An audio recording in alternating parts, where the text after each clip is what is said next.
Hello, I'm Addons, and in this part of the guide I'm going to discuss talents, glyphs, macros, add-ons, and the rotation.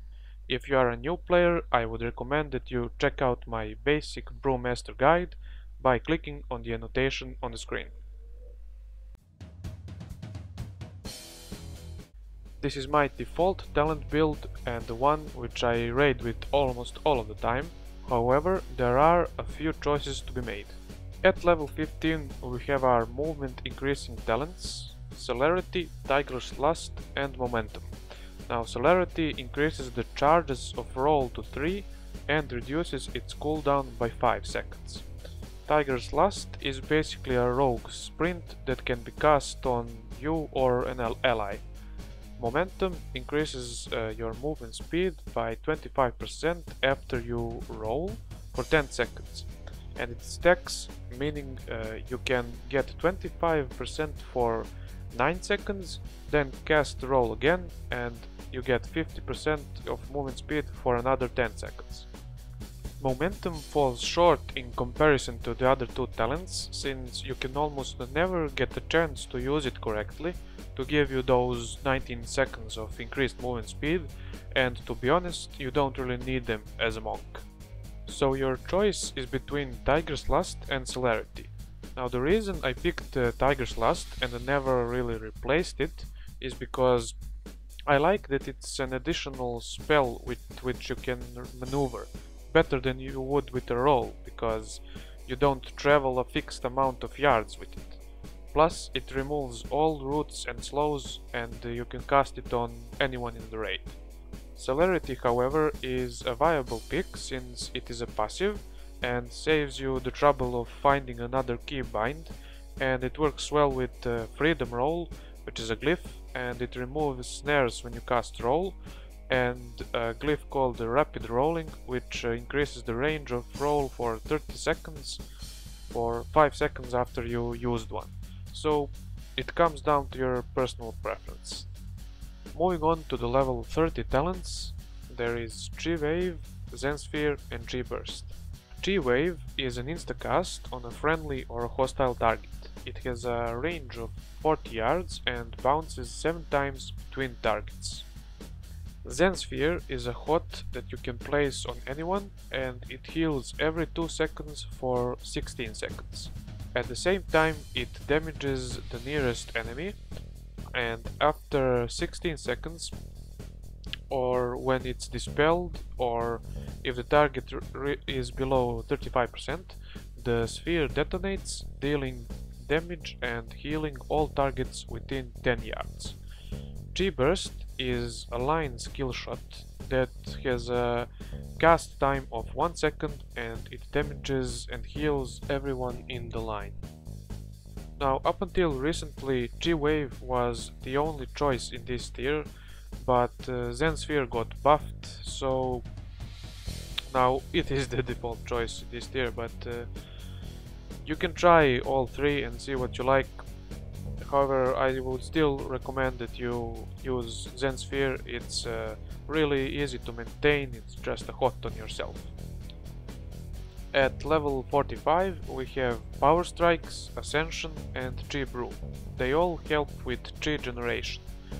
Power Strikes is a passive that makes your jab, spinning crane kick, expel harm, and crackling jade lightning, so all your Chi generators except for Gag Smash generate 1 additional Chi, or if you have 4 Chi, a Chi Sphere is summoned next to you.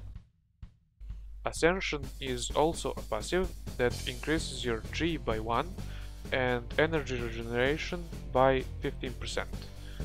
Chi Brew is an instant cast spell that gives 2 Chi and 5 stacks of elusive brew. It has 2 charges and a 60-second cooldown. As a tank, you have to control the incoming damage as best as you can, and Power Strikes doesn't help at all. So it's just not viable. I mean, think about it. 1 extra Chi for every 15 seconds, it's laughable. As for Ascension, it might seem as a good option, but in reality it isn't. With it you have 5G to play around, and I admit that it is nice and fun to play, and with the energy regen the gameplay may feel a little bit smoother.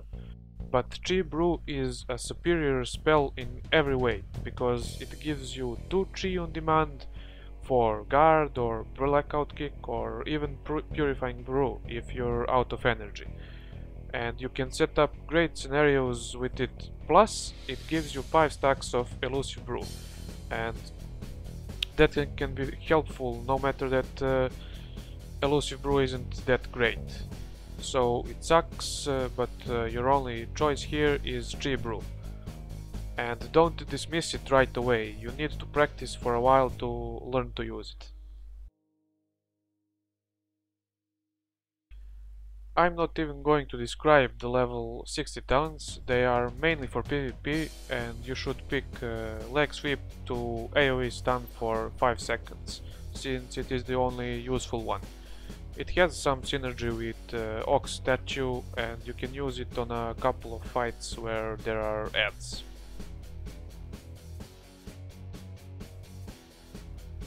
Moving on to our main defensive cooldowns at level 75. Healing Elixirs, Dampen Harm, and Diffuse Magic. Healing Elixirs heal you for 15% of your maximum HP when damaging attack brings you below 35%, or when you use a brew while injured. It has a cooldown of 18 seconds. Dampen Harm reduces the damage of 3 attacks that damage you for 15% or more of your maximum HP by 50%. Diffuse Magic reduces the damage you take, the magical damage you take, by 90% for 6 seconds, and it reflects all dots that were on you to the caster. Again, there is only one viable option, Dampen Harm. It is a very strong cooldown, and it is really strong when combined with your other defensives. Plus, a lot of fights are designed to match that style of defensive cooldown. For instance, you can reduce the damage of the 3 breaths from the wolves on Flamebender, the 3 slices of that Gruul does, and the best thing is it lasts a long time. So if you don't time it right, you may end up using the full effect of it anyway. Now, healing elixirs are just not worth taking. Damage reduction is much better than a flat out heal, and it's not that reliable anyway, since you can spend it with Purifying Brew if you don't even want to use it.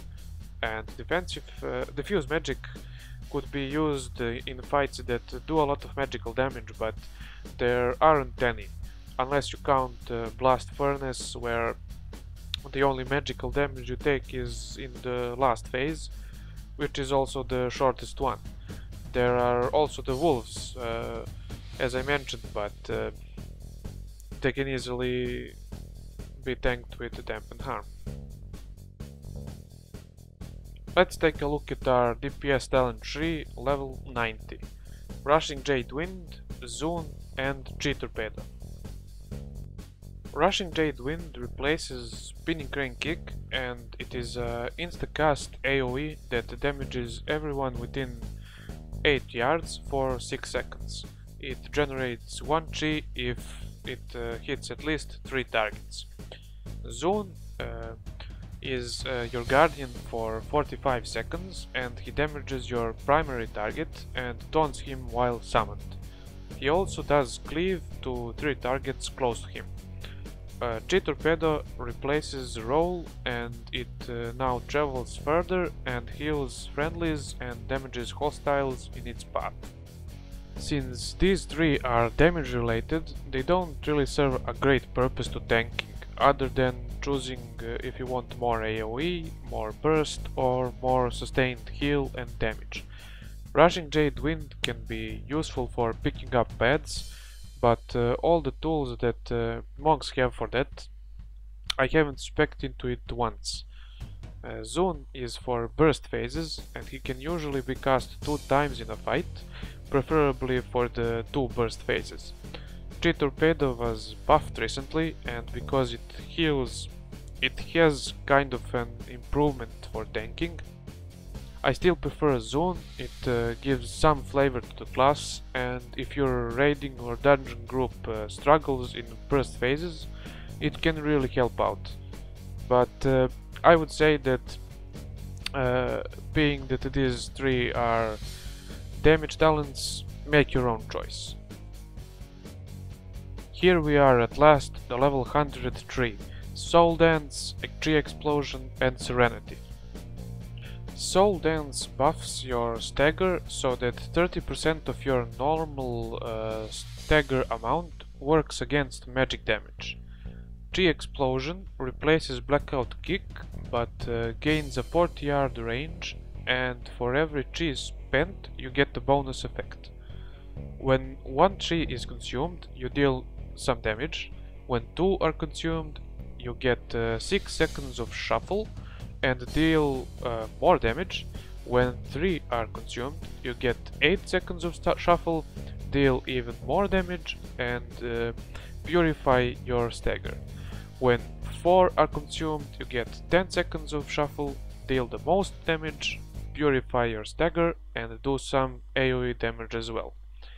Serenity is a buff that refunds all of your chi that you spend instantly and lasts for 10 seconds. It has a cooldown of 1.5 minutes. Serenity is the best option here.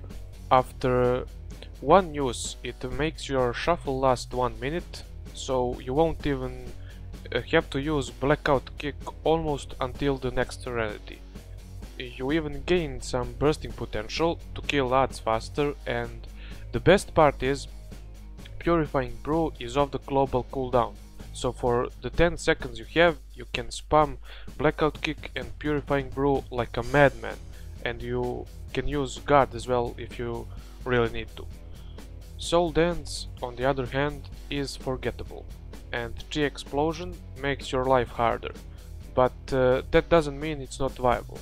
I played with it for a few weeks and I almost never lost shuffle. It wasn't too hard to keep purifying, since you wouldn't need to use Purifying Brew, only if you're out of the range of the boss and can't generate 3 chi any other way. It does make for a different experience, and it can grow on you if you let it. Though I would still say that for progression, especially mythic progression, Serenity is the way to go. I mean, it is named after the best starship in the verse, after all.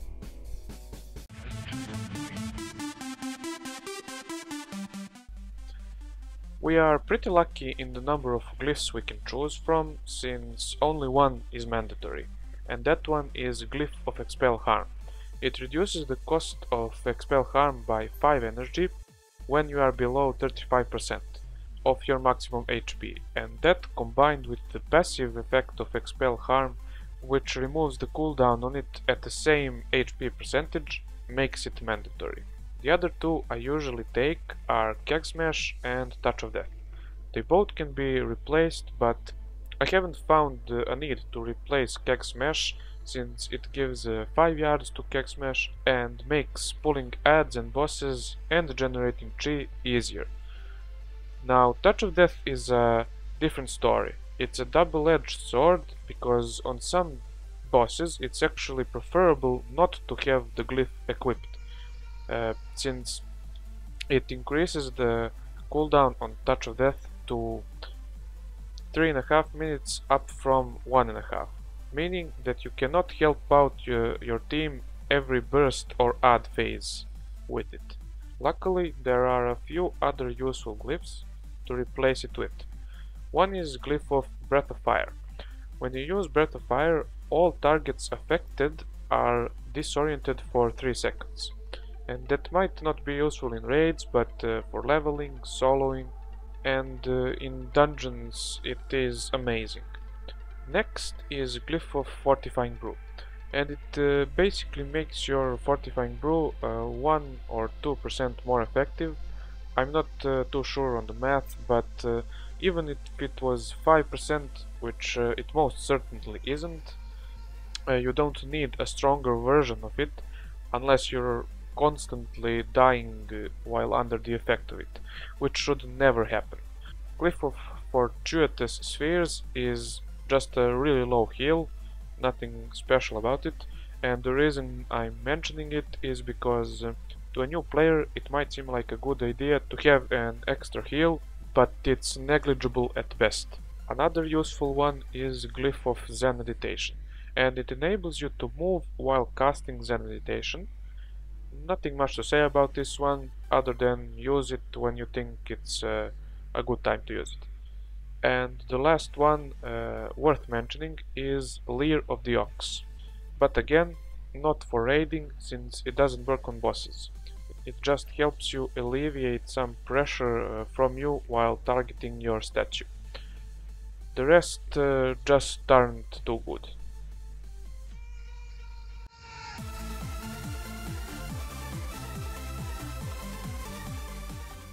In Warlords, a lot of classes and specs have a problem with deciding what to equip and what not to, and the main reason are the new secondary stats. Luckily, it's pretty easy and straightforward with Brewmasters and tanks in general, since we have a stat called bonus armor. Not only does it give armor, it also gives attack power, making our heals and absorbs stronger. So it is the best stat hands down, and you should always take it. The only downside to it is that it's contained in only 6 item slots. Outside of those 6 slots, the best stat is Mastery, and it also gives attack power and additional stagger amount. So the best item would contain bonus armor and Mastery. Then there are Crit, Multi-Strike and Versatility, which serve a similar purpose. They have a defensive and offensive side to them. Crit obviously makes your attacks and heals more effective, but interacts with Elusive Brew, and in that way it helps with tanking. Multi-Strike also makes your attacks and heals more effective, and it also interacts with a passive called Gift of the Ox, which makes every multi-strike auto attack spawn a healing sphere at the side of your character. Now, the third stat is Versatility. It is just a percentage based buff to damage, healing and damage reduction. And the last and most useless stat is Haste. Now, I was surprised when I found this out, since it increases the energy regeneration, which generates more chi, and therefore you can cast defensive abilities more often. But as a lot of things with this class, it seems like a good choice, but it's actually not. All the other stats are far superior to it and give, as I mentioned before, a buff to damage, healing and survivability, and they are much more powerful. So stay away from Haste and don't even consider it. Now, the stat bonuses aren't worth it, they are far too weak. That said though, the hands and shoulders do give good stats, so they are worth taking. As for enchants, you should go with Mastery on everything except for the weapon, which you should enchant with the bonus armor enchant. It is basically another minor cooldown that you have. And one more thing, the trinkets, there are 2 awesome ones which give Mastery and bonus armor, and this bad one which gives stamina and haste. And neither of those stats are useful to you, so if you can't get the 2 others, you just use the ones from High Mall that give bonus armor and Mastery.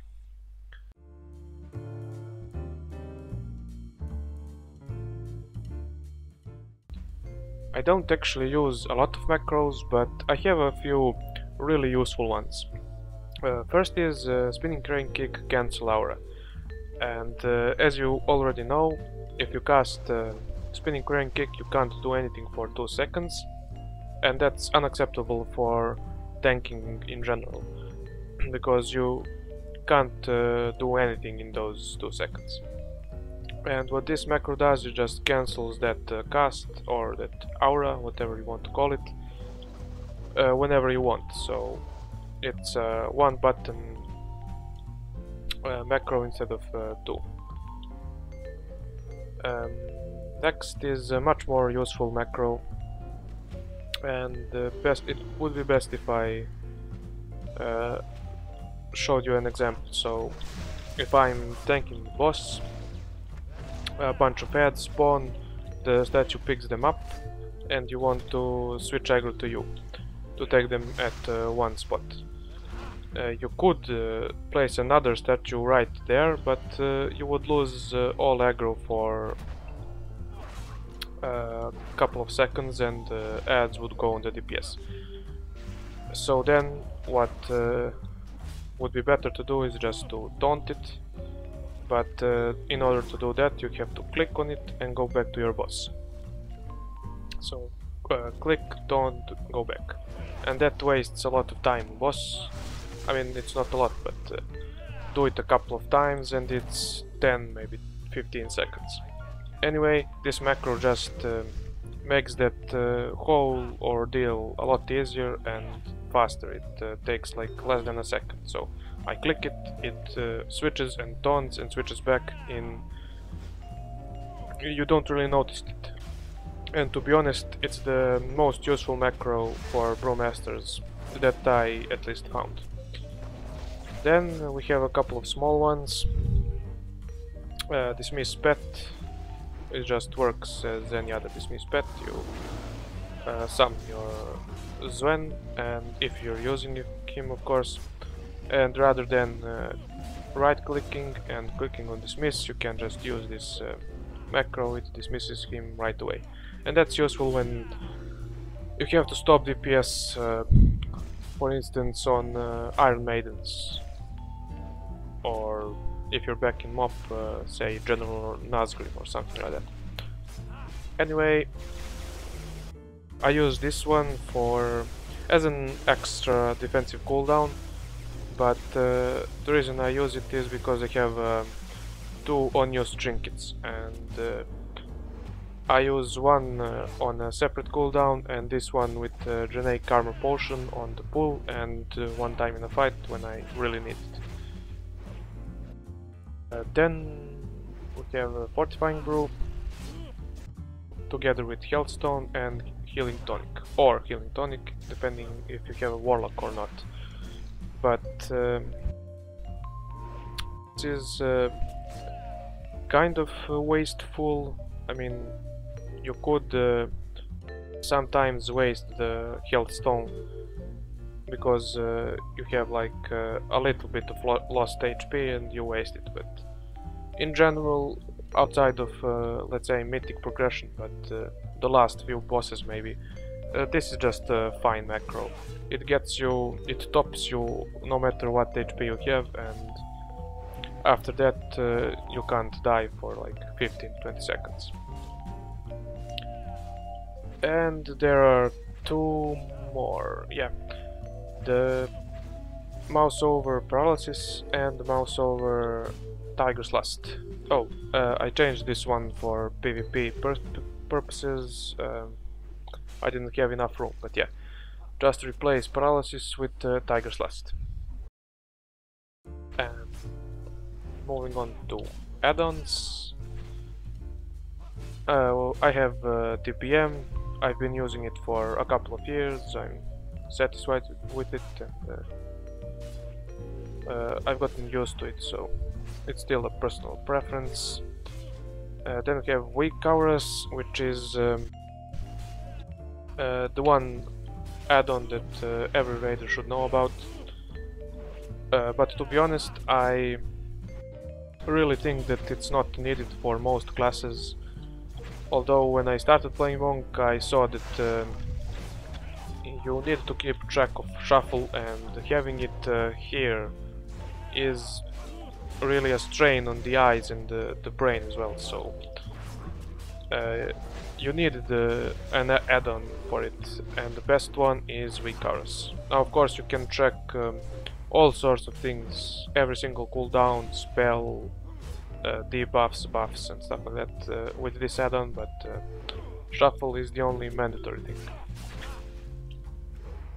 Then I use Omnibar, which is just displays the cooldown of spells with a nice little number here, instead of me just using weak auras for everything or another add-on. I just watch my bar down here. Not watch, but glance over it from time to time. Muscle memory is still stronger than the eye, so. Then post to, doesn't really matter. Power auras I used to use before I switched to weak auras, but it's still useful if you want to like customize your pop-ups to be more personalized, so that you have a unique pop-up. But yeah, then we have Quartz, which is just a casting bar add-on. It's personal preference again, recount as well. And the last important add-on is move anything, and what it does is just, as it says, move anything. For this character I moved the target, player, target off target, and focus, so that's kind of useful, but only if you're used to this sort of thing. But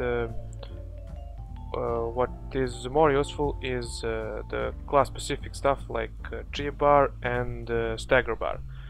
Now I moved them to the middle and enlarged them, but as for everything else, you can use separate add-ons. There are a couple of add-ons just for these two, and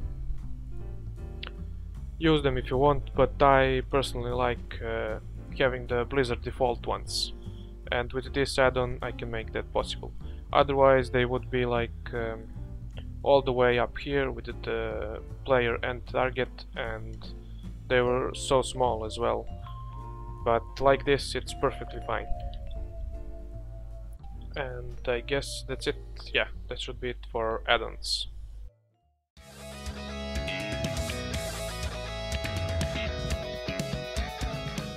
The boss I chose is Kromog, and not because it's a particularly difficult or interesting fight, but it lets me show off a lot of the monk's abilities and utility in a raid. To begin with, I chose to replace Glyph of Touch of Death, since it's better to have a Touch of Death every Xen's phase instead of every other. And I replaced it with Fortuitous Spheres, but to be honest, replace it with whatever you think is best. As for the talents, the only ones worth mentioning are Xuen and Serenity, which we will see in action in just a moment. Okay, here comes the pull timer, and I'm getting ready to go. A little bit late, but never mind. So I don't get a chance to pre-pot, and I don't really use Serenity at the start. I usually do, but here he is gonna cast a slam at the beginning, and it's gonna take away a couple of blackout kicks if I use it. So I'm gonna use it after the slam. Yeah, here it comes. Just roll out of the way and use Transcendence to get back. It's pretty easy. Now the warrior is tanking it first, so I didn't have to pop any of my defenses early on, but I did pop Dampen Harm, because the most damage an ability does is the cleave he does, so it's the only thing that can really proc Dampen Harm, but on normal difficulty, as I found out, it can't. Now here comes the first phase, first Xen's phase that is, and I pop Xuen immediately here, yep, and I have a Touch of Death for my hand, and Xuen will help with the others. Now as soon as I get free, I'm gonna help the closest one, and until the boss activates. Yeah, here it activates, and start tanking it. Now I have full stacks of elusive brew there. I just used them and used guard as well preemptively, because one healer died and the others are maybe still in hand. So another slam, just roll out of the way and go back in, no big deal. And now the warrior is tanking, and he still does cleave damage and the breath, so I'm still taking a lot of damage. And there my serenity wears off and I have 1.5 minutes of shuffle. I still have a lot of cooldowns. If I should need them, I have double guard, double G brew, fortifying brew, Zen meditation, and there I just used elusive brew as soon as I started tanking, but I didn't dodge much. That's the nature of RNG, what can you do? Oh, now I start dodging. Cool. And another grasping phase is coming up in 5 seconds. Not really much to prepare for that, but I still have a touch of death for it. So I make sure to go on the far side, so the ones that are stacked can be DPS'd easily. They are the healers and the DPS. I can take care of my own pretty fast. And I do. And help another DPS get out. Now the boss activates again. And the warrior should be tanking it now. Since I have 2 stacks, I gain the 3rd there. But I still don't need my cooldowns, and roll out, go back in again, and I have serenity. I should be using it, don't know why I'm not. I waited out the slam, so there I used Zen meditation. It's the only time you can use it effectively here is on the breath he does, because it doesn't break it. All the other abilities that he does, he breaks. Plus you can't really avoid it, you have to tank it. Now here comes the serenity, poorly timed. I wasted a couple of casts there. I have my DBM timers to the left side, and I enlarged them so I can see everything clearly and easily. And I hit one Sonic build. Another mistake. It's helpful to my gameplay and in general to watch myself fail at these simple tactics, really. And again, now this time I touch of death the boss, because the raid leader said to focus down the boss, ignore the hands, and that turned out to be a mistake. We almost wiped to what should have been an easy fight. But if the other tank died and all the healers died, I could have survived like an extra 10, 20, maybe even more seconds with Fortifying Brew and everything else that I have. But anyway, the boss goes down, and I must say it again, it's not a difficult fight, especially on normal, but it shows off how you can use Touch of Death Xuen offensively and use your not roll, but Transcendence in a defensive way. Now there's one more important thing I wanted to show you, the macro that taunts the Blackhawk statue in action. Now for that I'm gonna use the Flame Bender fight, but it's also useful in a lot of other fights, but here it's most apparent. I'm gonna jump immediately to the phase where the wolves spawn, and right before they spawn I put down my Blackhawk statue, because when the wolves spawn I don't know which one to taunt, because I don't know which one will be the big one. But the Blackhawk statue taunts them both, and they start moving to it right away.